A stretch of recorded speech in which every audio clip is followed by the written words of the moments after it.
તો અંજારથી ધારાસભ્ય ત્રિકમ છાંગાને પણ મંત્રીમંડળમાં સ્થાન મળ્યું છે। તેઓએ પણ શપથ ગ્રહણ કર્યા છે। તો ઝી 24 કલાક સાથેની વાતચીતમાં શું કહ્યું તેઓએ સાંભળીએ।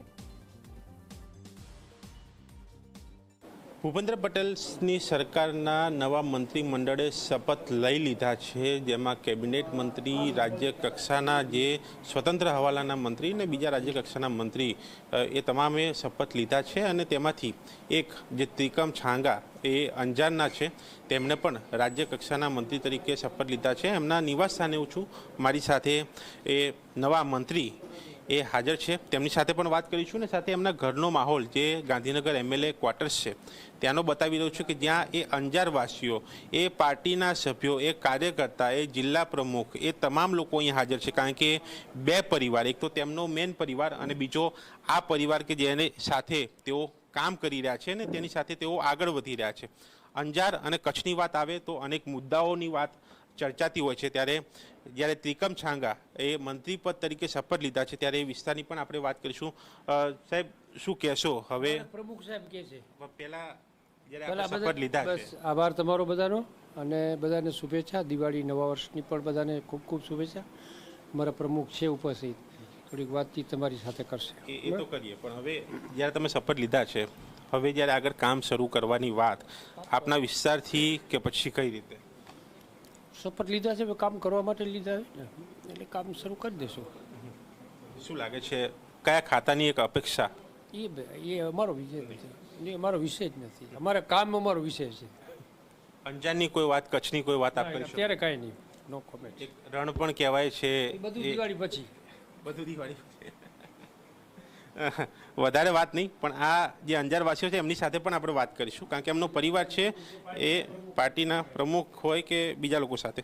પહેલાં તો આપ શું કહેશો, જ્યારે ત્રિકમ છાંગા એ શપથ લીધા છે, કેટલી ખુશી?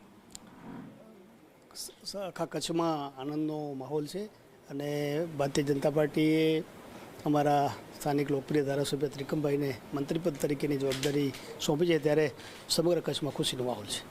કચ્છમાં કોઈ સમસ્યા, પ્રશ્ન એ હલ કરવાની વાત, એ રજૂઆતની વાત, તમે તો કામ કરો જ છો, પણ કંઈક ખૂટતું હોય એ સ્થાનિક ધારાસભ્ય હવે મંત્રી બન્યા છે એટલે સાથે મળીને સારો કચ્છમાં જેટલું બને એટલું સારું કરવાનો પ્રયત્ન કરશું। છે જો વિકાસ છે એ ચાલતી પ્રક્રિયા છે, એમાં બાકીનું હશે, કેટલા બધા ખૂબ કામો થયા છે કે નાનું મોટું બાકી હશે, એ થશે કામો એમ। આપ શું કહેશો આજે, આજના દિવસે આ બાજુ તમે શું કહેશો?